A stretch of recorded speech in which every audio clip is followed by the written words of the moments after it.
ಎಲ್ಲರಿಗೂ ನಮಸ್ಕಾರ. ತ್ರಿಪುರಾಂತಕ ಶಿವಾಚಾರ್ಯರು, ತ್ರಿಪುರಾಂತಕ ಜಂಗಮ ಮಠ, ಗುರುಸ್ಥಳ ಶೂನ್ಯಪೀಠ, ಬೇಡಜಂಗಮ ಧರ್ಮಪೀಠ, ಶಿವಾಚಾರ್ಯರ ತರಬೇತಿ ಕೇಂದ್ರ, ವೀರಶೈವ ಸಂಸ್ಕೃತಿ ಪ್ರಸಾರ ಕೇಂದ್ರ, ವೀರಶೈವ ಧರ್ಮದ ಸಂಶೋಧನಾ ಕೇಂದ್ರ, ಈ ನಮ್ಮ ಕೇಂದ್ರದಿಂದ ಧರ್ಮಪೀಠದಿಂದ ಈ ದಿವಸದ ಪ್ರವಚನವನ್ನು ಆಲಿಸೋಣ. ಇವತ್ತಿನ ಪ್ರಪಂಚದಲ್ಲಿ ನೀವು ನೋಡುತ್ತಿರುವ ಹಾಗೆ ಧರ್ಮದ ಕಡೆ ಯಾರಿಗೂ ಶ್ರದ್ಧೆ ಇಲ್ಲ. ಮಠಗಳಲ್ಲೂ ಕೂಡ ಧರ್ಮ ಪ್ರವಚನ ನಡೀತಾ ಇಲ್ಲ. ಯಾವುದೋ ಕಾರ್ಯಕ್ರಮಕ್ಕೆ ಹೋಗೋದು, ಯಾವುದೋ ರಾಜಕೀಯ ಕಾರ್ಯಕ್ರಮಕ್ಕೆ ಹೋಗೋದು, ಯಾವುದೋ ಒಂದು ಭಕ್ತರ ಮನೆಗೆ ಹೋಗೋದು, ಇನ್ಯಾವುದೋ ಶಂಕುಸ್ಥಾಪನೆ ಇನ್ಯಾವುದೋ ಮಾಡೋದು ಬರೋದು, ಅಷ್ಟು ಬಿಟ್ಟರೆ ಧರ್ಮ ಪ್ರವಚನ ಇಲ್ಲ. ಇದೇನಾಗಿದೆ ಅಂದರೆ ಧರ್ಮವು ಸಾಮಾನ್ಯ ಜನರಿಗೆ ನಿಲುಕ್ತಾ ಇಲ್ಲ, ಅರ್ಥವಾಗ್ತಾ ಇಲ್ಲ. ಏನಿದೆ, ನಮ್ಮ ಧರ್ಮದ ಮೂಲ ಏನು, ಶೈವ ಧರ್ಮ ಯಾವುದು, ಶಿವ ಯಾರು, ವೀರಶೈವ ಧರ್ಮ ಯಾವುದು, ಇಲ್ಲಿ ಶಿವ ಮತ್ತು ವೀರರು ಯಾರು, ಲಿಂಗ ಯಾವುದು, ಲಿಂಗಾಯತರು ಯಾರು, ವೀರಶೈವ ಯಾವುದು, ಇತರೆ ಕೆಳವರ್ಗದವರ ಬುಡಕಟ್ಟಿನ ಮೂಲಗಳೇನು, ಲಿಂಗವನ್ನು ಯಾರು ಪೂಜೆ ಮಾಡಬೇಕು, ಲಿಂಗ ದೀಕ್ಷೆಯನ್ನು ಯಾರು ತಗೋಬೇಕು, ಕಾವಿಯನ್ನು ಯಾರು ಹಾಕ್ಕೋಬೇಕು, ರುದ್ರಾಕ್ಷಿ ಧರಿಸಲಿಕ್ಕೆ ಅರ್ಹತೆ ಏನು, ಇಂಥವೆಲ್ಲ, ಮತ್ತು ಲಿಂಗ ಸಂಸ್ಕೃತಿಯ ಮೂಲ ಉದ್ದೇಶ ಏನು, ಯಾವುದಕ್ಕೆ ಲಿಂಗ ಅಂತ ಕರೀತಾರೆ, ಲಿಂಗೋದ್ಭವ ಅಂದ್ರೇನು, ಲಿಂಗೈಕ್ಯ ಅಂದ್ರೇನು, ಆಚಾರ್ಯ ಪರಂಪರೆ ಇತ್ತ, ಏನು ಆಚಾರ್ಯರು ಅಂದ್ರೇನು, ಸ್ವಾಮಿಗಳು ಅಂದ್ರೇನು, ಸನ್ಯಾಸಿಗಳು ಅಂದ್ರೇನು, ಮಠಗಳು ಅಂದ್ರೇನು, ಪೀಠಗಳು ಅಂದ್ರೇನು, ಧರ್ಮ ಅಂದ್ರೇನು, ಮತ ಅಂದ್ರೇನು, ಇವೆಲ್ಲ ಪ್ರತಿಯೊಂದು ಕೂಡ ಅಧ್ಯಯನ ಯೋಗ್ಯ ವಿಷಯಗಳು. ಕಾವ್ಯ ಹಾಕಿದ ಕೂಡಲೇ ಗುರು ಆಗಲ್ಲ. ಗುರು ಶ್ರೋತ್ರಿಯನೂ ಆಗಿರಬೇಕು, ಬ್ರಹ್ಮನಿಷ್ಠನೂ ಆಗಿರಬೇಕು. ಇಲ್ಲಿ ನಾವು ಲಿಂಗನಿಷ್ಠನಾಗಿರಬೇಕು ಅಂತ ಕರಿತೀವಿ. ಆದರೆ ಬ್ರಹ್ಮ ಮತ್ತು ಲಿಂಗ ಎರಡೂ ಒಂದೇ ಇರೋದ್ರಿಂದ ಬ್ರಹ್ಮನಿಷ್ಠೆ ಲಿಂಗನಿಷ್ಠೆ ಬೇರೆಯಲ್ಲ. ಆದ್ದರಿಂದ ಬ್ರಹ್ಮಲಿಂಗ ಅಂತ ಕರೆದಿದ್ದೀವಿ ಈ ಲಿಂಗವನ್ನು. ವೀರಭದ್ರನನ್ನು ಕೂಡ ಬ್ರಹ್ಮಲಿಂಗೋದ್ಭವ, ಬ್ರಹ್ಮಲಿಂಗ ಅಂತಲೇ ಕರೆದಿದ್ದೀವಿ. ಈ ಬ್ರಹ್ಮವಂಶವು ಭಾರತದಲ್ಲಿ ಅನಾದಿ ಕಾಲದಿಂದಲೂ ಇರತಕ್ಕಂಥ ಒಂದು ನಾಗಜನಾಂಗದ ಕುರುಹು, ನಾಗಬ್ರಹ್ಮ ವಂಶ ಅಂತೇಳಿ ಈಗಲೂ ಕೂಡ ಬ್ರಹ್ಮ ಜಿನಾಲಯಗಳು ಅಂತಿದ್ದಾವೆ ಜೈನರಲ್ಲಿ. ಅದೇ ರೀತಿ ನಾಗ ಆರಾಧನೆ ನಮ್ಮಲ್ಲೂ ಕೂಡ ಇದೆ. ವಿಶ್ವಕರ್ಮರು ನಾಗಜನಾಂಗದ ಹೆಚ್ಚು ಕುರುಹುಗಳನ್ನು ಉಳಿಸಿಕೊಂಡಿದ್ದಾರೆ. ನಾಗರಾಜ, ನಾಗಾಚಾರ್ಯ, ಬ್ರಹ್ಮಚಾರಿ ಇಂಥ ಹೆಸರುಗಳನ್ನು ಅವರು ಇಟ್ಕೊಂಡಿದ್ದಾರೆ. ನಾಗಲಾಂಬಿಕೆ, ನಾಗಮ್ಮ, ಇಂಥ ಹೆಸರುಗಳು ಅವರಲ್ಲಿ ಈಗಲೂ ಕೂಡ ಕುರುಹುಳುತ್ತವೆ. ಜನಾಂಗದ ಅಧ್ಯಯನವನ್ನು ಮಾಡಿದಾಗ ಮಾತ್ರ ಇವೆಲ್ಲ ಗೊತ್ತಾಗ್ತವೆ. ಅದೇ ರೀತಿ ಜೈನರಲ್ಲೂ ಕೂಡ ಈ ಬ್ರಹ್ಮಶಿವ ಅಂತಾನು ಇಂತಾನು ಅಂತ ಹೇಳ್ಬಿಟ್ಟು ಶಿವನ ಹೆಸರು ಮತ್ತು ಬ್ರಹ್ಮನ ಹೆಸರು ಎರಡೂ ಇರತಕ್ಕಂಥ ಹೆಸರುಗಳು. ಅಹಿಂಸಾ ಪಥದಲ್ಲಿರ್ತಕ್ಕಂಥ ಜೈನರಲ್ಲೂ ಕೂಡ ಈ ನಾಗರಕಟ್ಟೆ, ನಾಗದೇವನಹಳ್ಳಿ, ನಾಗಲಾಪುರ, ಬ್ರಹ್ಮಪುರಿ, ಬ್ರಹ್ಮಸಂದ್ರ, ಬಮ್ಮನಹಳ್ಳಿ ಇಂಥವೇನಿದ್ದಾವೆ, ಮತ್ತು ಜಕ್ಕನಹಳ್ಳಿ, ಯಕ್ಷನಹಳ್ಳಿ ಇಂಥವೇನಿದ್ದಾವೆ ಇವೆಲ್ಲವೂ ಕೂಡ ಹಿಂದಿನ ನಾಗ ಜನಾಂಗಗಳು ವಾಸವಾಗಿದ್ದಂಥ ಪ್ರದೇಶಗಳು. ಇವುಗಳ ಬಗ್ಗೆ ನಾನು ಅಧ್ಯಯನವನ್ನು ಮಾಡಿ ಬರೆದಿದ್ದೇನೆ. ನಮ್ಮ ಚಿತ್ರದುರ್ಗ ಜಿಲ್ಲೆ ಹೊಸದುರ್ಗ ತಾಲೂಕಿನ ಹೆಬ್ಬಳ್ಳಿ ಗ್ರಾಮದ ಸುತ್ತ ಇರತಕ್ಕಂಥ ನಾಗರಕಟ್ಟೆ, ಬೊಮ್ಮನಹಳ್ಳಿ, ಜಕ್ಕನಹಳ್ಳಿ, ಜಕ್ಕ ಅಂದರೆ ಯಕ್ಷ ಅಂದರೆ ಮತ್ತೆ ಅದು ಜೈನ ಯಕ್ಷ, ಬೌದ್ಧ ಯಕ್ಷ, ಇಂಥ ಯಕ್ಷರಿದ್ದಾರೆ. ಈ ಯಕ್ಷರು ಯಾರು ಅಂದರೆ ವರ ಕೊಡತಕ್ಕಂಥ ದೇವತೆಗಳು. ಇವರು ದೇವರು ಮತ್ತು ಮನುಷ್ಯರ ಮಧ್ಯೆ ಸಂವಾಹಿಗಳು, ಸಂವಾದವನ್ನು ನಡೆಸ್ತಕ್ಕಂಥವರು. ಇವರು ಮನುಷ್ಯರು ನೇರವಾಗಿ ದೇವರನ್ನು ವರ ಪಡ್ಕೊಳೋದಕ್ಕಿಂತ ಈ ಮಧ್ಯವರ್ತಿಗಳಾಗಿರತಕ್ಕಂಥ ಯಕ್ಷ ದೇವತೆಗಳನ್ನು ಬೇಡಿಕೊಳ್ಳುವುದರಿಂದ ಈ ಬ್ರಹ್ಮಯಕ್ಷರು ದೇವರಿಗೆ ನಮ್ಮ ಸಂದೇಶವನ್ನು ಮುಟ್ಟಿಸ್ತಾರೆ. ತನ್ನ ಮೂಲಕ ದೇವರು ಜಾಗೃತನಾಗಿ ಯಾವ ಮನುಷ್ಯನು ವರವನ್ನು ಕೇಳ್ತಾನೋ ಅವನ ಕಡೆ ಮುಖವನ್ನು ಮಾಡುವ ಮೊದಲು ಈ ಬ್ರಹ್ಮಯಕ್ಷರ ಕಡೆ, ಮಧ್ಯವರ್ತಿಗಳ ಕಡೆ ಮುಖವನ್ನು ಮಾಡಿ ಇವರ ಆಜ್ಞೆಯನ್ನು ಅವನು ಸಂವೇದಿಸಿಕೊಂಡು ತನ್ನ ಮೂಲಕ ವರವನ್ನು ಕೊಡ್ತಾನೆ ಅಂತಕ್ಕಂಥದ್ದು ಹಿಂದಿನಿಂದ ಬಂದಿರತಕ್ಕಂಥ ರೂಢಿ. ಹಾಗಾಗಿ ಯಕ್ಷಾರಾಧನೆ, ನಾಗಾರಾಧನೆ, ಈ ಬ್ರಹ್ಮ ಯಕ್ಷಾರಾಧನೆ ಇವೆಲ್ಲವೂ ಕೂಡ ಭೂತಾರಾಧನೆ, ಭೂತದ ಕೋಲ ಇವೆಲ್ಲವೂ ಕೂಡ ಇದೇ ರೀತಿಯ ಆಚರಣೆಗಳು. ಈ ಪಂಜುರುಳಿ ಇಂಥದ್ದೆಲ್ಲ ಈ ಏನು ಮಲೆನಾಡು ಕಡೆ ನಡೀತಾ ಇದೆಯೋ ಇವೆಲ್ಲವೂ ಕೂಡ ಇದರ ಒಂದು ಭಾಗ. ಇದರ ಉದ್ದೇಶ ಏನಂದರೆ, ಇದರ ಅರ್ಥ ಸೂಕ್ಷ್ಮ ಶರೀರವನ್ನು ಪೂಜೆ ಮಾಡುವುದು, ಸೂಕ್ಷ್ಮವಾಗಿ ಭಗವಂತನನ್ನು ಧ್ಯಾನಿಸುವುದು, ಸ್ಥೂಲವನ್ನು ಬಿಟ್ಟು ಸೂಕ್ಷ್ಮಕ್ಕೆ ಬರುವುದು. ಇದು ವೀರಶೈವರಲ್ಲಿ ಲಿಂಗಾರಾಧನೆ. ನಾಗಾರಾಧನೆಯ ಇನ್ನೊಂದು ರೂಪ ಸೂಕ್ಷ್ಮ ಶರೀರ. ಆ ಸೂಕ್ಷ್ಮ ಶರೀರವೇ ಲಿಂಗ, ಅದರ ಆರಾಧನೆಯೇ ಲಿಂಗಾರಾಧನೆ. ಹೀಗಾಗಿ ಈ ಲಿಂಗ, ಬ್ರಹ್ಮ, ನಾಗ, ಯಕ್ಷ ಇವೆಲ್ಲವೂ ಕೂಡ ಸೂಕ್ಷ್ಮ ಶರೀರದ ಒಂದು ಭಾಗಗಳು. ಪಂಚಭೂತಾತ್ಮಕವಾಗಿರತಕ್ಕಂಥ ಭಗವಂತನು ಸೂಕ್ಷ್ಮ ಶರೀರಿಯಾಗಿ ಪ್ರತಿಯೊಂದು ಜೀವಿಗಳ ಶರೀರದಲ್ಲಿ ಅಣು ರೇಣು ತೃಣಕಾಷ್ಟದಲ್ಲಿ ನಿಂತಿದ್ದಾನೆ. ಅವನ ಆರಾಧನೆ ಈ ರೀತಿ ಸೂಕ್ಷ್ಮವಾಗಿ ನಡೆಯಬೇಕು ಅಂತಕ್ಕಂಥದ್ದು ಹಿಂದಿನ ಧರ್ಮದ ಒಂದು ರಹಸ್ಯ. ಈ ರೀತಿಯಾಗಿ ನಾವು ಲಿಂಗರೂಪದಿಂದ ಭಗವಂತನನ್ನು ಧ್ಯಾನಿಸಬೇಕು. ಪಂಚಭೂತಗಳಿದ್ದಾಗ್ಯೂ ಕೂಡ ಅವುಗಳನ್ನು ಕೂಡ ಪಂಚಲಿಂಗಗಳು ಎಂದು ಕರೆದು ಅವರನ್ನು ಪೃಥ್ವಿಲಿಂಗ, ಜಲಲಿಂಗ, ಅಗ್ನಿಲಿಂಗ, ವಾಯುಲಿಂಗ, ಆಕಾಶಲಿಂಗ ಅಂಥೇಳಿ ವೀರಶೈವರಲ್ಲಿ 5 ಲಿಂಗಗಳಾಗಿ ಮಾಡಿ ಆ ಪಂಚಲಿಂಗಗಳನ್ನು ಆರಾಧನೆ ಮಾಡತಕ್ಕಂಥದ್ದಿದೆ. ಹೀಗಾಗಿ ಈ ಪಂಚಭೂತಗಳ ಕಲ್ಪನೆ ಬಂತೆ ವಿನಃ ಬೇರೆ ಯಾವುದೇ ರೀತಿಯಲ್ಲೂ ಅಲ್ಲ. ಇದನ್ನು ಎಲ್ಲರೂ ಕೂಡ ಅರ್ಥ ಮಾಡ್ಕೋಬೇಕು. ಕೇವಲ ಯಾರೋ ಕುಹಕಿಗಳು, ಕಪಟಿಗಳು, ಚಾಡಿಕೋರರು, ಧರ್ಮವನ್ನು ಕೆಡಿಸ್ತಕ್ಕಂಥ ಧರ್ಮಭಂಜಕರು ಪಂಚಪೀಠಗಳ ಮೇಲೆ ಇಲ್ಲ ಸಲ್ಲದ ಆರೋಪಗಳನ್ನು ಮಾಡಿ, ಅಪಪ್ರಚಾರವನ್ನು ಮಾಡಿ ಧರ್ಮವನ್ನು ಕೆಡಿಸಲಿಕ್ಕಾಗಿಯೇ ನಿಂತಿದ್ದಾರೆ. ಇವರ ಮಾತುಗಳನ್ನು ನೀವು ಯಾವತ್ತೂ ಕೇಳಬಾರದು. ಕೇಳಿದ್ದೇ ಆದರೆ ನಿಮ್ಮ ಜನ್ಮವು ಸಾರ್ಥಕವಾಗುವುದಿಲ್ಲ. ಇಡೀ ಮನುಷ್ಯ ಜನ್ಮವೇ ನಿರರ್ಥಕವಾಗಿ ಹಾಳಾಗಿ ಹೋಗುತ್ತದೆ. ಇದು ಖಂಡಿತವಾಗಿರತಕ್ಕಂಥ ಮಾತು. ಈ ಪ್ರಪಂಚದಲ್ಲಿ ಕುಹಕಿಗಳ ಮಾತನ್ನು ಯಾರೂ ಕೇಳಬಾರದು. ಕೇಳಿದ್ದೇ ಆದರೆ ಎಲ್ಲರ ಜನ್ಮದ ರಹಸ್ಯಗಳು ತಿಳಿಯುವುದಿಲ್ಲ, ನೀವು ಸೂಕ್ಷ್ಮಕ್ಕೆ ಬರುವುದಿಲ್ಲ.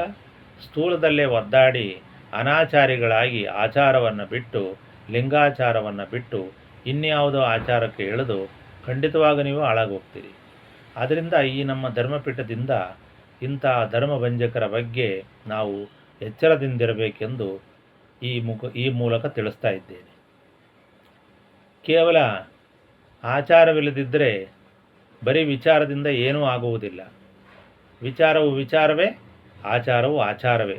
ಆಚಾರಕ್ಕೂ ವಿಚಾರಕ್ಕೂ ಯಾವುದೇ ಸಂಬಂಧ ಇಲ್ಲ. ಆಚಾರವು ಆಚಾರ್ಯರ ಪರಂಪರೆಯಿಂದ ಬಂದಿದೆ, ಆಗಮಗಳಿಂದ ಬಂದಿದೆ, ಶಾಸ್ತ್ರಕಾರರಿಂದ ಬಂದಿದೆ, ಸೂಕ್ಷ್ಮ ಧರ್ಮಿಗಳಿಂದ ಬಂದಿದೆ. ಆಚಾರ್ಯರು ಅಂದರೆ ಯಾರು? ಗುರುಗಳು.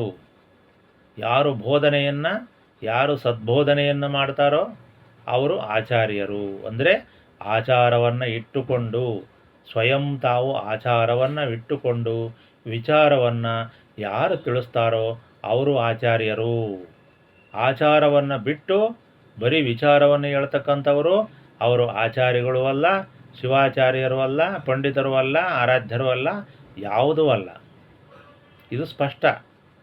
ಯಾರು ಆಚಾರವನ್ನು ಇಟ್ಟುಕೊಂಡು ವಿಚಾರವನ್ನು ಅಳವಡಿಸಿಕೊಂಡು ಜ್ಞಾನಿಯಾಗಿ, ಶ್ರೋತ್ರಿಯನಾಗಿ, ಬ್ರಹ್ಮನಿಷ್ಠನಾಗಿ ಎಲ್ಲ ಶಾಸ್ತ್ರ ಗ್ರಂಥಗಳನ್ನು ಅಧ್ಯಯನ ಮಾಡಿ ಇನ್ನೊಬ್ಬರಿಗೆ ಹೇಳ್ತಕ್ಕಂಥ ಸ್ಥಿತಿಯನ್ನು ಹೊಂದಿದ್ದಾನೋ, ತಾನೂ ಕೂಡ ಸೂಕ್ಷ್ಮ ಶರೀರಿ ಆಗಿದ್ದಾನೋ, ಲಿಂಗ ಶರೀರಿ ಆಗಿದ್ದಾನೋ, ಅವನು ಇನ್ನೊಬ್ಬರಿಗೆ ಬೋಧನೆ ಮಾಡಲು ಅಧಿಕಾರಿ ಆಗಬಲ್ಲನೇ ವಿನಃ ಕೇವಲ ವಿಚಾರವನ್ನು ಇಟ್ಟುಕೊಂಡು ಆಚಾರವನ್ನು ಬಿಟ್ಟು ಆಚಾರದ ಕಡೆಗೆ ಗಮನವನ್ನು ಕೊಡದೆ ಇತರರನ್ನು ಕೂಡ ಆಚಾರವನ್ನು ಬಿಡಿಸ್ತಕ್ಕಂಥ ಅನಾಚಾರಿಗಳ ಮುಖವನ್ನು ನೋಡಲಾಗದು ಅಂಥೇಳಿ ಶರಣರ ವಚನಗಳು ಕೂಡ ಅನಾಚಾರಿಗಳ ಮುಖ ನೋಡಲಾಗದು ಅಂತ ಇದೆ. ಮತ್ತು ಆಚಾರವನ್ನೇ ಮಾಡಬೇಕು, ಆಚಾರ ಇಲ್ದಲೇ ನಾನು ಕೆಟ್ಟೆ ಅಂತೇಳಿ ಅಲ್ಲಮ ಪ್ರಭು ಕೂಡ ಒಂದು ಕಡೆ ಹೇಳ್ತಾನೆ.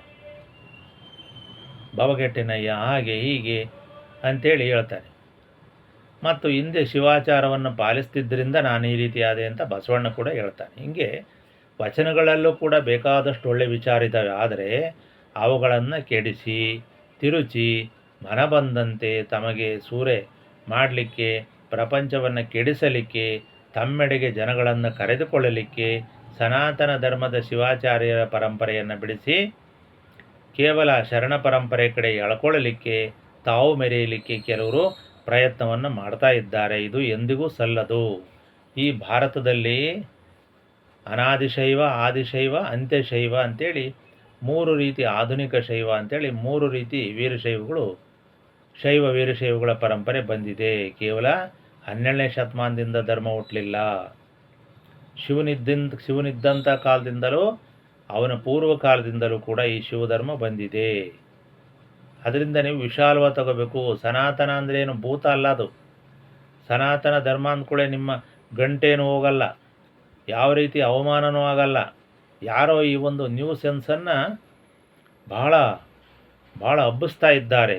ಇದರ ಉದ್ದೇಶ ಅವರ ಮತವನ್ನು ಸ್ಥಾಪನೆ ಮಾಡಲಿಕ್ಕೆ ಇವೆಲ್ಲ ಕುತಂತ್ರಗಳೇ ವಿನಃ ಯಾವುದೇ ಕಾರಣಕ್ಕೂ ನೀವು ಅದಕ್ಕೆ ಕಿವಿಗೊಟ್ಟಿದ್ದೇ ಆದರೆ ಖಂಡಿತವಾಗಿ ನಿಮ್ಮ ಮನೆಗಳು, ವಂಶಗಳು, ನಮ್ಮ ದೇಶ, ಧರ್ಮ, ಸಂಸ್ಕೃತಿ, ಸಂಪ್ರದಾಯ ಎಲ್ಲವೂ ಹಾಳಾಗೋಗ್ತವೆ ತಿಳ್ಕೊಳ್ರಿ. ನಮಗೇನು ಯಾರ ಮೇಲೂ ದ್ವೇಷ ಇಲ್ಲ. ಶರಣರ ಮೇಲಾಗಲಿ, ಶರಣರ ವಚನ ಹೇಳ್ತಕ್ಕಂಥವ್ರ ಮೇಲಾಗಲಿ, ವಿಚಾರವಾದಿಗಳ ಮೇಲಾಗಲಿ, ಆಧುನಿಕವಾದಿಗಳ ಮೇಲಾಗಲಿ ದ್ವೇಷ ಇಲ್ಲ. ಆದರೆ ನಾವೇನು ಹೇಳ್ತಾ ಇದ್ದೀವಿ, ಹಿಂದಿನ ಧರ್ಮವನ್ನು ಉಳಿಸಿಕೊಂಡು ಹಿಂದಿನ ಬುನಾದಿಯನ್ನು ಇಟ್ಟುಕೊಂಡು ಅದರ ಮೇಲೆ ನಿಮ್ಮ ಧರ್ಮಸೌಧಗಳನ್ನು ಕಟ್ಟಿರಿ. ಅದನ್ನು ಬಿಟ್ಟು ನೀವು ಫೌಂಡೇಶನನ್ನು ಸಡಿಲಿಸಿ ಅಲ್ಲೇನೂ ಇಲ್ಲ ಅಂಥೇಳಿ ನಂಬಿಕೆಯನ್ನು ಅಲ್ಲಗಳೆದು ನಿಮ್ಮ ಕಡೆ ಜನಗಳನ್ನು ಎಳಕೊಳ್ಳಲಿಕ್ಕೆ, ಇದು ಒಂದು ರಾಜಕೀಯದ ರೀತಿಯಲ್ಲಿ ರಾಜಕೀಯದವರು ಹೇಗೆ ಜನಗಳನ್ನು ಆಕರ್ಷಣೆ ಮಾಡಲಿಕ್ಕೆ ಹಲವಾರು ತಂತ್ರಗಳನ್ನು ಹೆಣಿತಾರೋ ಅದೇ ರೀತಿಯಾಗಿ ಧಾರ್ಮಿಕರಲ್ಲೂ ಕೂಡ ಇಂಥ ಕೆಟ್ಟ ಪರಂಪರೆ ಹುಟ್ಟಿದೆ. ಇದು ನಮ್ಮ ಮಠ, ಇದು ಅವರ ಮಠ, ಇದು ಆ ಜಾತಿ ಮಠ, ಈ ಜಾತಿ ಮಠ ಅಂತಕ್ಕಂಥ ಭೇದಗಳನ್ನು ಕಲ್ಪಿಸಿದ್ದಾರೆ. ಸನಾತನರು ನಮಗೆ ಬೆಲೆ ಕೊಡಲಿಲ್ಲ, ನಮಗೆ ಮರ್ಯಾದೆ ಕೊಡಲಿಲ್ಲ, ಅವರು ಸರಿಸಮಾನವಾಗಿ ನಮ್ಮನ್ನು ಕುರ್ಚಿಗಳ ಪಕ್ಕದಲ್ಲಿ ಕೂಡಿಸ್ಕೊಳ್ಳಿಲ್ಲ. ಅವರು ಸಿಂಹಾಸನಾಧಿಪತಿಗಳಂತೆ, ನಾವು ಕೆಳಗೆ ಕೂತ್ಕೋಬೇಕಂತೆ, ನಾವೇ ಬೇರಂತೆ, ಅವರೇ ಬೇರೆಂತೆ, ಅವರು ಗುರುಗಳಂತೆ, ನಾವು ಶಿಷ್ಯರಂತೆ, ಅವ್ರ ಗುರುಗಳಂತೆ, ನಾವು ಭಕ್ತರಂತೆ, ಇದೆಂಥ ಭೇದ ಅಂತಂದ್ಬಿಟ್ಟು ಜನಗಳನ್ನ ಒಂದು ರೀತಿಯಾಗಿ ಒಂದು ಜಿಜ್ಞಾಸಿಗಚ್ಚಿ ಭೇದ ಸಂಪ್ರದಾಯವನ್ನು ಹುಟ್ಟಿಸ್ತಾ ಇದ್ದಾರೆ. ಆದರೆ ಆಚಾರ್ಯ ಪರಂಪರೆ ಅಂದರೆ ಈ ಪ್ರಪಂಚ ಗುರು ಶಿಷ್ಯ ಪರಂಪರೆಯಿಂದ ಬಂದಿದೆ, ಗುರು ಭಕ್ತ ಪರಂಪರೆಯಿಂದ ಬಂದಿದೆ. ಹೇಳ್ತಕ್ಕಂಥ ಗುರು ಜ್ಞಾನಿ, ಕೇಳ್ತಕ್ಕಂಥ ಶಿಷ್ಯ ಮೊದಲು ಅಜ್ಞಾನಿಯಾಗಿರ್ತಾನೆ. ಅವನನ್ನು ತನ್ನಂತೆ ಮಾಡ್ಕೋಬೇಕು ಅಂತೇಳಿ ಗುರು ಸಂಪ್ರದಾಯ ಹುಟ್ಟಿದೆ ವಿನಃ ಅನ್ಯಥಾ ಅಲ್ಲ. ಯಾವ ಶಾಲೆಯಲ್ಲಿ ಇವತ್ತಿಗೂ ಕೂಡ ಯಾವುದೇ ಶಾಲಾ ಕಾಲೇಜ್ ತಗೊಳ್ಳಿ, ಯಾವುದೇ ಒಂದು ಆಫೀಸ್ ತಗೊಳ್ಳಿ, ಯಾವುದೇ ಒಂದು ಮನೆ ತಗೊಳ್ಳಿ, ಮಠ ತಗೊಳ್ಳಿ, ಅಲ್ಲಿ ಗುರು ಶಿಷ್ಯ ಸಂಪ್ರದಾಯ ಇದೆ. ಇದನ್ನು ನಿಮಗೆ ಗೊತ್ತಿದೆ. ಇದು ಎಷ್ಟು ಸಾಮಾನ್ಯವಾದ ವಿಷಯ ಅಂತಕ್ಕಂಥದ್ದು ಎಲ್ಲರಿಗೂ ಗೊತ್ತಿದೆ. ಹೇಳ್ತಕ್ಕಂಥವನು ಯಾರು ಕಲಿಸ್ತಾನೋ ಅವನು ಗುರು, ಅಕ್ಷರ ಮಾತ್ರಂ ಕಲಿಸಿದಾತಂ ಗುರು ಅಂತ ಹೇಳ್ಬಿಟ್ಟಿದ್ದಾರೆ. ಆದ್ದರಿಂದ ಇಲ್ಲಿ ಗುರು ಸಂಪ್ರದಾಯವನ್ನು ಬಿಟ್ಟು ಯಾವುದೂ ಇಲ್ಲ. ನಮ್ಮ ಭಾರತದಲ್ಲಿ ಶಿವನೇ ಸಾಕ್ಷಾತ್ ಮೊದಲನೇ ಗುರು, ಅವನೇ ಮೊದಲನೇ ಜಂಗಮ, ಅವನೇ ಮೊದಲನೇ ದಾರ್ಶನಿಕ, ಅವನೇ ಮೊದಲ ಯೋಗಿ, ಅವನೇ ಎಲ್ಲದಕ್ಕೂ ಮೂಲ, ಎಲ್ಲ ಸಕಲ ಕಲಾ ವಲ್ಲಭ, ದೇವರ ದೇವ ಮಹಾದೇವ. ಇಂಥ ಶಿವನನ್ನು ನಾವು ಆಚಾರ್ಯ ಪರಂಪರೆಯವರು ಆರಾಧನೆ ಮಾಡ್ಕೊಂಡು ಬಂದಿದ್ದೇವೆ. ನೀವಾದರೂ ಕೂಡ ಶಿವನನ್ನು ಬಿಡಬಾರದು, ಶಿವನನ್ನು ಬಿಟ್ಟು ಬಸವನನ್ನು ಹಿಡ್ಕೋಬಾರ್ದು. ಬಸವಣ್ಣ ಮಾಮೂಲಿ ಒಬ್ಬ ಶರಣ, ಒಬ್ಬ ಭಕ್ತ, ಒಬ್ಬ ಮಾನವ, ಸಹಜಮಾನನವಾಗಿ ತಂದೆ ತಾಯಿಗಳ ಹೊಟ್ಟೆಯಲ್ಲಿ ಹುಟ್ಟಿ ಬಂದಿದ್ದಾನೆ. ಆದರೆ ಬಸವಣ್ಣನನ್ನಾದರೆ ವೈಭವೀಕರಿಸ್ತಾರೆ, ಆದರೆ ರೇವಣಸಿದ್ಧರನ್ನು, ರೇಣುಕರನ್ನು ಯಾವುದೇ ರೀತಿ ಕಾಲ್ಪನಿಕ ಅಂತ ಹೇಳ್ತಾ ಇನ್ನೇನೋ ಕುಹುಕವನ್ನು ಮಾಡ್ತಾ ಅವರ ಅಸ್ತಿತ್ವವನ್ನು ಒಟ್ಟಾರೆಯಾಗಿ ಆಚಾರ್ಯ ಪರಂಪರೆಯನ್ನು ಅಲ್ಲಗಳೆಯಲಿಕ್ಕೆ, ಅದನ್ನು ಗೌಣ ಮಾಡಲಿಕ್ಕೆ, ಮರೆಮಾಚಲಿಕ್ಕೆ ಬಹಳ ಸಕಲ ಪ್ರಯತ್ನಗಳು ನಡೀತಾ ಇದ್ದಾವೆ. ಇದರ ಉದ್ದೇಶ ಏನಂದರೆ ಆಧುನಿಕವಾದವನ್ನು ಬಹಳ ಭರಾಟೆಯಿಂದ ಪ್ರಚಾರವನ್ನು ಮಾಡುವುದು, ತನ್ಮೂಲಕ ತಾವು ಮೆರೆಯುವುದು, ಕೆಳವರ್ಗದವರನ್ನು ಎಬ್ಬಿಸಿ ಇಲ್ಲ ಸಲ್ಲದ ಆರೋಪಗಳನ್ನು ಆಚಾರ್ಯ ಪರಂಪರೆಯವರ ಮೇಲೆ ಮಾಡಿ ಆಚಾರ್ಯ ಪರಂಪರೆಯೇ ಇಲ್ಲ ಅಂತಕ್ಕಂಥ ಅಪಪ್ರಚಾರವನ್ನು ಮಾಡುವುದು. ಇದು ಸಲ್ಲದು. ಇದು ದೇವದ್ರೋಹ, ದೈವದ್ರೋಹ, ಗುರುದ್ರೋಹ, ಲಿಂಗದ್ರೋಹ, ಧರ್ಮದ್ರೋಹ, ಆತ್ಮದ್ರೋಹ, ಆಚಾರ್ಯ ದ್ರೋಹ, ಪಂಚಭೂತಗಳ ದ್ರೋಹ, ವಾಸ್ತುದ್ರೋಹ ಇದು. ಆದ್ದರಿಂದ ಇಂಥ ದ್ರೋಹಗಳಿಗೆ ನೀವು ಬಲಿಯಾಗಬೇಡಿ, ನಿಮ್ಮನ್ನು ದ್ರೋಹಿಗಳಾಗಿ ಮಾಡ್ತಾರೆ.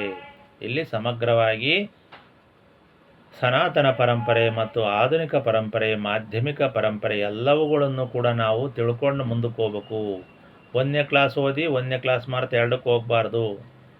2ನೇ ಕ್ಲಾಸ್ಗೆ ಹೋದ್ಮೇಲೂ ಕೂಡ 1ನೇ ಕ್ಲಾಸಿನ ಪುಸ್ತಕಗಳನ್ನು ಓದಬೇಕು. ಇದು ನಮ್ಮ ವೀರಶೈವ ಧರ್ಮದ ನಡೆಗಳು, ಸನಾತನ ಧರ್ಮವಾದ್ದರಿಂದ ಸನಾತನ ಪರಂಪರೆಯನ್ನೇ ನಾವು ಹೇಳ್ತೀವಿ. ಹೊಸದನ್ನು ನಾವು ಅಲ್ಲಗಳೆಯುವುದಿಲ್ಲ. ಅದು ಕೂಡ ಇರಲಿ ಅಂತ ಹೇಳ್ತೀವಿ ವಿನಃ ಅದನ್ನು ಬಿಡ್ರಿ ಅಂತ ಹೇಳ್ತಾ ಇಲ್ಲ ನಾವು. ಅವರಾದರೆ ಸನಾತನ ಧರ್ಮ ಬಿಟ್ಟುಬಿಡಿ ಅಂತ ಹೇಳ್ತಾರೆ, ಆದರೆ ನಾವು ಹಂಗೆ ಹೇಳಲ್ಲ. ಸನಾತನ ಧರ್ಮದ ಬುನಾದಿಯ ಮೇಲೆ ಜ್ಞಾನವನ್ನು ಕಲಿತು ಅದರ ಮೇಲೆ ನಿಮ್ಮ ಬಸವಣ್ಣನ ವಚನ ಆಗಿರ್ಬೋದು, ಇನ್ನೊಬ್ಬರ ವಚನವಾಗಿರ್ಬೋದು, ಕೊನೆ ಪಕ್ಷ ನಿಮ್ಮದೇ ವಚನ ಆಗಿರ್ಬೋದು, ಒಟ್ಟಾರೆಯಾಗಿ ನೀವು ಸಮಗ್ರ ಧರ್ಮವನ್ನು ನೀವು ಪಾಲನೆ ಮಾಡ್ತಾ ಹೋಗಿ. ಇದು ನಮ್ಮ ಒಂದು ಘೋಷಣೆ, ಇದು ನಮ್ಮ ಒಂದು ಸಲಹೆ ಇದು. ಆದ್ದರಿಂದ ನೀವು ಯಾವ ಧರ್ಮವನ್ನು ಬಿಡಬೇಡಿ, ಎಲ್ಲ ಧರ್ಮಗಳನ್ನು ಅಧ್ಯಯನ ಮಾಡಿ, ಆದರೆ ನಿಮ್ಮ ಸ್ವಧರ್ಮ ನಿಮಗಿರಲಿ, ಅದನ್ನು ಬಿಡಬೇಡಿ ಅಂತಕ್ಕಂಥದ್ದು. ಹೀಗಾಗಿ ಇಲ್ಲಿ ಆಚಾರ್ಯರು ಅಂತಂದರೆ ರೇಣುಕಾಚಾರ್ಯರು ಒಬ್ಬರೇ ಅಲ್ಲ, 5 ಜನ ಆಚಾರ್ಯರು ಇದ್ದಾರೆ. ಪಂಚಭೂತಗಳಿಗೆ ಒಬ್ಬೊಬ್ಬರು ಆಚಾರ್ಯರು ಇದ್ದಾರೆ. ಅವುಗಳನ್ನು ನಾವು ಪಂಚಕಲಶಗಳು ಅಂತ ಮಾಡ್ಕೊಂಡಿದ್ದೇವೆ. ಯಾವುದೇ ಕೆಲಸ ಕಾರ್ಯ ಮಾಡಿದರೂ ಕೂಡ ಪಂಚಕಲಶಗಳನ್ನು ಹೂಡ್ತಕ್ಕಂಥ ಸಂಪ್ರದಾಯ ಇದೆ. ಸಿದ್ದರಾಮನು ದೇವಾಲಯಗಳನ್ನು ನಿರ್ಮಾಣ ಮಾಡುವಾಗ ಈ ಪಂಚಕಲಶಗಳನ್ನು ಹೂಡಿ ದೇವಾಲಯಗಳನ್ನು ಮಾಡಿದ ಅಂತಕ್ಕಂಥದ್ದು ಸಿದ್ದರಾಮ ಚರಿತ್ರೆಯಲ್ಲಿ ಬರತಕ್ಕಂಥ ವಿಷಯ. ಹೀಗಾಗಿ ಆಚಾರ್ಯ ಪರಂಪರೆಯನ್ನು ಬಿಟ್ಟು, ಗುರು ಪರಂಪರೆಯನ್ನು ಬಿಟ್ಟು ಯಾವುದೇ ರೀತಿಯಾಗಿರ್ತಕ್ಕಂಥ ಪ್ರಯತ್ನಗಳನ್ನು ಮಾಡುವಂತಿಲ್ಲ. ಯಾಕಂದರೆ ಗುರುನಿಂದ ಶಿಷ್ಯ, ಶಿಷ್ಯನಿಂದ ಗುರು ಅಲ್ಲ. ಮನೆಯಲ್ಲಿ ಹಿರಿಯರಿಂದ ಕಿರಿಯರು ಹುಟ್ಟುತ್ತಾರೆ ವಿನಃ ಕಿರಿಯರಿಂದ ಹಿರಿಯರು ಹುಟ್ಟೋದಿಲ್ಲ. ಆದ್ದರಿಂದ ಇದು ತಂದೆ ಮಕ್ಕಳ ಸಂಬಂಧವಿದ್ದಂತೆ. ಗುರು ಶಿಷ್ಯ ಸಂಬಂಧವನ್ನು ನೀವು ಯಾರೋ ಅಜ್ಞಾನಿಗಳ ಮಾತನ್ನು ಕೇಳಿ ಬಿಡಬೇಡಿ. ಇದರಿಂದ ಏನಾಗುತ್ತೆ ಅಂದರೆ ಶಾಲೆಯಲ್ಲಿ ನೀವು ಹೋದಾಗ ಇದೇ ಕೆಟ್ಟ ಬುದ್ಧಿ ಬರುತ್ತೆ. ಗುರುಗಳನ್ನೇನು ಮಾಡ್ತೀರಲ್ಲಿ ಅಲ್ಲುಗಳಿತೀರಾ. ಇಂಥ ಕೆಟ್ಟ ಬುದ್ಧಿ ನಿಮಗೆ ಇವತ್ತಿನ ಕೆಲವು ಮಠಗಳಿಂದ ಕೆಡ್ತಾ ಇದೆ. ಆ ಮಠಗಳ ಹೆಸರನ್ನು ನಾನು ಹೇಳಲಿಕ್ಕೆ ಹೋಗೋದಿಲ್ಲ. ಯಾರು ಈ ಗುರು ಪರಂಪರೆಯನ್ನು ಅಲ್ಲಗಳೆದರೋ, ಆಚಾರ್ಯ ಪರಂಪರೆಯನ್ನು ಯಾರು ಅಲ್ಲಗಳಿತಾರೋ ಅವರಿಗೆ ಈ ವಿಷಯ ಮುಟ್ಟುತ್ತೆ ವಿನಃ ಬೇರೆಯವ್ರಿಗಲ್ಲ. ಎಲ್ಲರೂ ಕೂಡ ಕೆಟ್ಟವರಿಲ್ಲ, ಎಲ್ಲರೂ ಕೂಡ ಒಳ್ಳೆಯವರಿಲ್ಲ ಅಂತಕ್ಕಂಥದ್ದು ನಿಜ. ಆದ್ದರಿಂದ ಈ ಮನೆಯಲ್ಲೂ ಕೂಡ ಇಲ್ಲಿ ಗುರು ಹಿರಿಯರು ಅಂತಕ್ಕಂಥ ಜೋಡಿ ಪದ ಇದ್ದಾವೆ ವಿನಃ ಕೇವಲ ಗುರುಗಳು ಅಂತಿಲ್ಲ, ಹಿರಿಯರು ಅಂತಿಲ್ಲ. ಆದ್ದರಿಂದ ಇಲ್ಲಿ ಗುರು ಹಿರಿಯರು ಅಂತಕ್ಕಂಥ ಜೋಡಿ ಪದಗಳನ್ನು ಬಳಸಿದ್ದಾರೆ. ಆದ್ದರಿಂದ ನಮ್ಮ ಭಾರತ ದೇಶದಲ್ಲಿ ಗುರು ಪರಂಪರೆ, ಆಚಾರ್ಯ ಪರಂಪರೆ, ಪಂಚಾಚಾರ್ಯರ ಪರಂಪರೆ, ಪಂಚಭೂತಗಳ ಪರಂಪರೆ, ಈ ಪಂಚಭೂತಗಳನ್ನೇ ಮೂಲ ವಸ್ತುಗಳಾಗಿ ಈ ಪಂಚಭೂತಗಳನ್ನು ಸಮೀಕರಿಸಿ ವೀರಶೈವ ಧರ್ಮವು ಕಟ್ಟಲ್ಪಟ್ಟಿದೆ.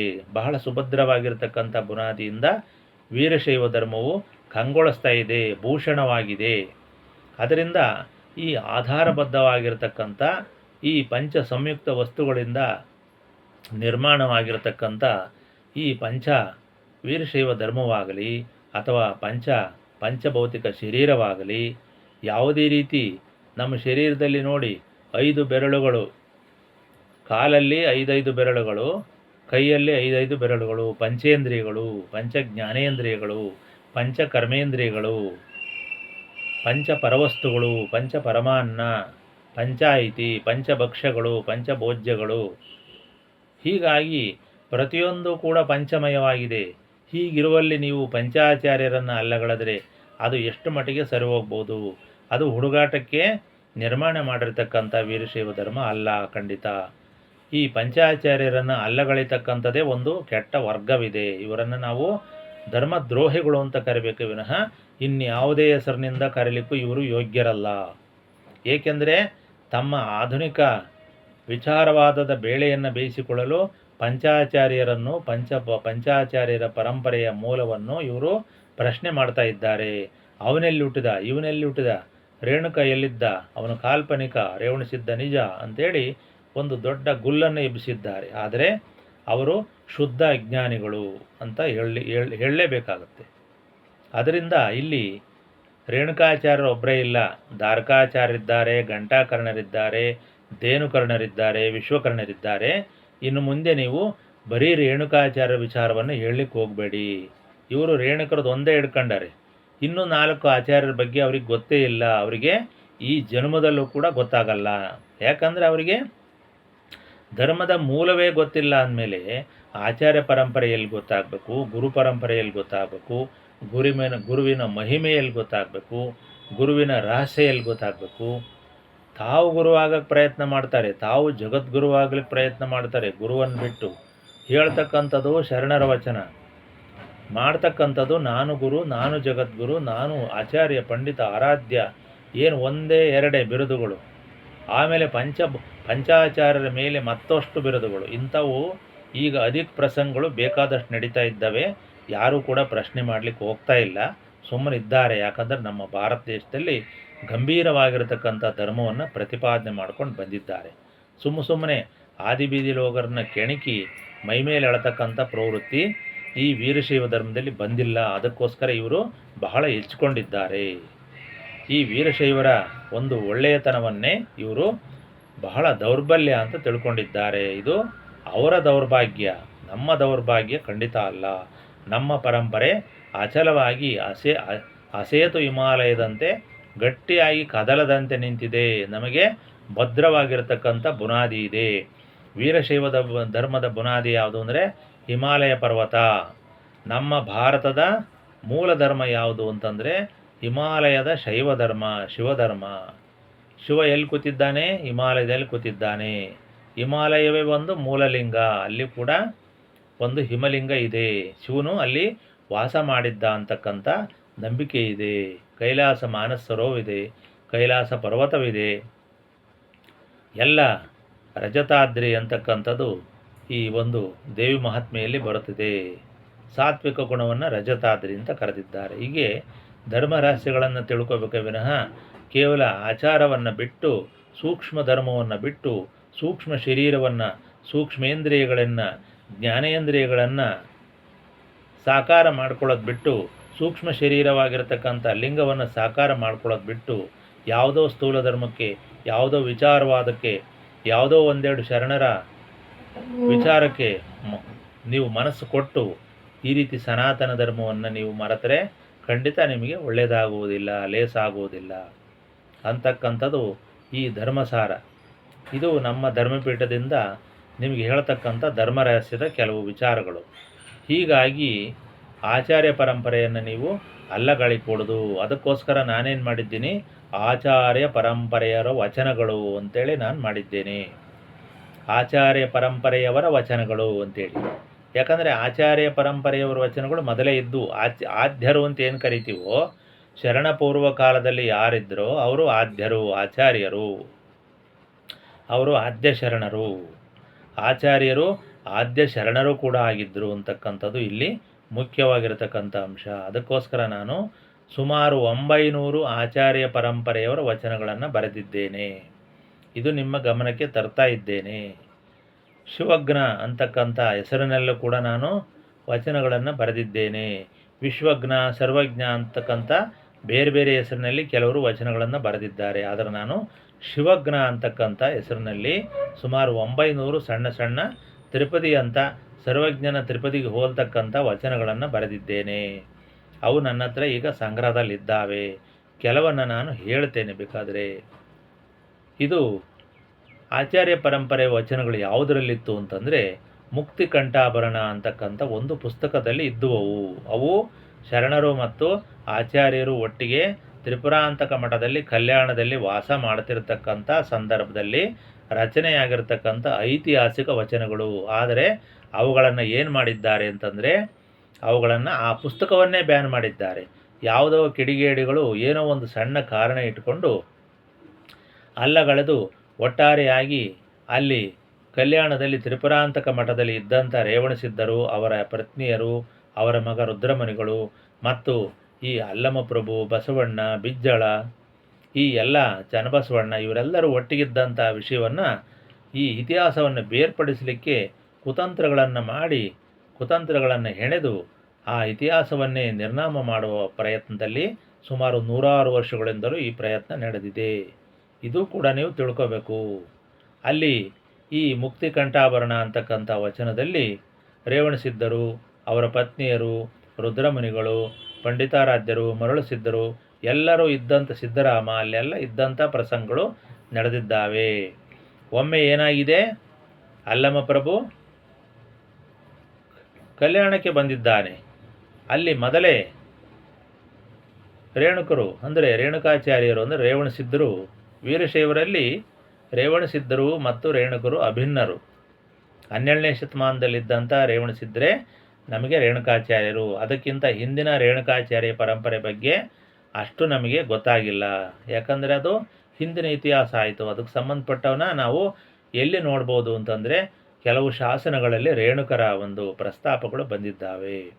ಅವುಗಳಿಂದ ಮತ್ತು ಈ ಸುತ್ತೂರು ಮಠವು ರೇಣುಕರ ಪರಂಪರೆಯ ಮಠ ಅಂತಕ್ಕಂಥ ವಿಷಯದಿಂದ ಅದು 10ನೇ ಶತಮಾನದಲ್ಲಿ ಅಸ್ತಿತ್ವವಿದ್ದರಿಂದ ನಾವು ರೇಣುಕಾಚಾರ್ಯ ಪರಂಪರೆಯನ್ನು ಗುರುತಿಸ್ತೀವಿ ಭೌತಿಕವಾಗಿ. ಆದರೆ ನಾವು ಸೂಕ್ಷ್ಮ ರೂಪವಾಗಿ ರೇಣುಕಾಚಾರ್ಯರ ಪರಂಪರೆ ಬಗ್ಗೆ ನಮಗೆ ಆದಿರೇಣುಕರು ಇತ್ಯಾದಿ ಕೆಲವು ಪುಸ್ತಕಗಳಿಂದ, ಆಗಮಗಳಿಂದ, ನಮಗೆ ವೀರಾಗಮ ಮುಂತಾದ ವಿಚಾರಗಳಿಂದಲೂ, ಭಾರತದ ಆಚಾರ್ಯ ಪರಂಪರೆಯ ಕುರುಹುಗಳಿಂದಲೂ, ನಮ್ಮ ಭೌತಿಕವಾಗಿರತಕ್ಕಂಥ ಗೋತ್ರ ಸೂತ್ರಗಳು ಬಂದಿರತಕ್ಕಂಥ ಹಲವಾರು ಸಾಂಪ್ರದಾಯಿಕ ವಿಚಾರಗಳಿಂದಲೂ, ಸಾಂಸ್ಕೃತಿಕ ವಿಚಾರಗಳಿಂದಲೂ ನಮಗೆ ಆಚಾರ್ಯ ಪರಂಪರೆಯ ಬಗ್ಗೆ ಬಹಳ ಸೂಕ್ಷ್ಮವಾಗಿ ಸಂವೇದಿಯಾಗಿ ತಿಳಿಯುತ್ತದೆ. ಆದರೆ ಇವತ್ತಿನ ಕಾಲದಲ್ಲಿರ್ತಕ್ಕಂಥ ಈ ಸ್ಥೂಲ ಧರ್ಮದಿಂದ ನಮಗೆ ಯಾವುದೂ ಕೂಡ ದೃಗ್ಗೋಚರವಾಗ್ತಾ ಇಲ್ಲ. ಅಳಿಸ್ಲಿಕ್ಕೆ ಪ್ರಯತ್ನ ಮಾಡ್ತಾ ಇದ್ದಾರೆ. ಖಂಡಿತವಾಗೂ ನೀವು ಅದಕ್ಕೆ ಬಲಿಯಾಗಬೇಡ್ರಿ. ನಮ್ಮ ವೀರಶೈವ ಧರ್ಮ, ಜಂಗಮ ಸಂಸ್ಕೃತಿ ಬಹಳ ವಿಶಿಷ್ಟವಾಗಿರತಕ್ಕಂಥ ಒಂದು ಧರ್ಮವಾಗಿ ಬೆಳೆಯಬೇಕು. ಇದು ಒಂದು ಪರಂಪರೆಯಾಗಿ ಬೆಳೆಯಬೇಕು. ಇದು ಅಳಿಯಬಾರದು ಅಂತಕ್ಕಂಥದ್ದು ಇಲ್ಲಿ ನಮ್ಮ ಧರ್ಮಪೀಠದಿಂದ ಹೇಳ್ತಿರತಕ್ಕಂಥ ಒಂದು ಸಲಹೆ. ಆದ್ದರಿಂದ ನೀವು ಆ ಆಚಾರ್ಯ ಪರಂಪರೆ ಬಗ್ಗೆ ಇರತಕ್ಕಂಥ ಎಲ್ಲ ಕುರುಹುಗಳನ್ನು ನೀವು ಉಳಿಸ್ಕೊಳ್ಬೇಕು. ಈ ಆಚಾರ್ಯ ಪರಂಪರೆ ಇಂಥ ಬಹು ಸೂಕ್ಷ್ಮವಾದ ಪರಂಪರೆಯಾದ್ದರಿಂದ ಇಲ್ಲೇನಾಗಿದೆ ಅಂತಂದರೆ, ಇವತ್ತು ಪರಿಪೂರ್ಣ ಲಿಂಗಿಗಳು ಅಂತ ಯಾರಾದರೂ ಇದ್ದರೆ ಈ ಆಚಾರ್ಯ ಪರಂಪರೆಯ ಜಂಗಮರು ಮಾತ್ರ. ಇನ್ನುಳಿದಂಥವ್ರಿಗೆ ಅರ್ಧಂಬರ್ಧ ಲಿಂಗಗಳು ಬಂದಿದ್ದಾವೆ. ಯಾರೇ ಏನೇ ಹೇಳಿದರೂ ಕೂಡ ನೋಡಿ, ಇವತ್ತಿನ ಕೆಳವರ್ಗದವರಿಗೆ ಅರ್ಧರ್ಧ ಲಿಂಗ. ಅರಳೈ ಬಂದ, ಅವನೊಬ್ಬನೇ ಲಿಂಗ ಕಟ್ಕೊಂಡ, ಉಳಿದವ್ರು ಕಟ್ಕೊಳ್ಳಿಲ್ಲ. ಇನ್ಯಾರೋ ಬಂದ, ಅಪ್ಪಣ್ಣ ಬಂದ, ಅವ್ರ ಕಡೆ ಯಾರು ಪರಿಪೂರ್ಣ ಲಿಂಗಿಗಳಾಗಲಿಲ್ಲ. ಕುರುಬರು ಬಂದರು, ಕೆಲವ್ರಿಗೆ ಲಿಂಗ ಬಂತು, ಕೆಲವ್ರಿಗೆ ಬರಲ್ಲ, ಹಂಗೆ ಉಳಿದಾರೆ ಅರ್ಧಂಬರ್ಧ. ಈಗ ಬ್ರಾಹ್ಮಣರು ಕೂಡ ಬಂದರು ಶೈವ ವೀರಶೈವ ಧರ್ಮಕ್ಕೆ, ಅವರಲ್ಲೂ ಕೂಡ ಅರ್ಧ ಹಂಗೆ ಉಳಿದಾರೆ, ಅರ್ಧ ಬಿಟ್ಟಿದ್ದಾರೆ. ಆದರೆ ವೀರಶೈವ ಜಂಗಮರಲ್ಲಿ ಪರಿಪೂರ್ಣ 100ಕ್ಕೆ 100ರಷ್ಟು ಲಿಂಗಧಾರಿಗಳು. ಇದು ಸತ್ಯವಾಗಿರ್ತಕ್ಕಂಥ, ಬಹಳ ಧೈರ್ಯವಾಗಿ, ಆತ್ಮಸಾಕ್ಷಿಯಾಗಿ, ಆತ್ಮಾಭಿಮಾನದಿಂದ ವೀರಶೈವದ ಧರ್ಮದ ಪ್ರಾಚೀನ ಪರಂಪರೆಯನ್ನು ಎತ್ತಿ ಹಿಡಿತಕ್ಕಂಥ ಅಭಿಮಾನದಿಂದ ನಿರರ್ಗಳವಾಗಿ, ನಿರ್ದೋಷವಾಗಿ ಘೋಷಣೆಯನ್ನು ಮಾಡ್ಬೋದು.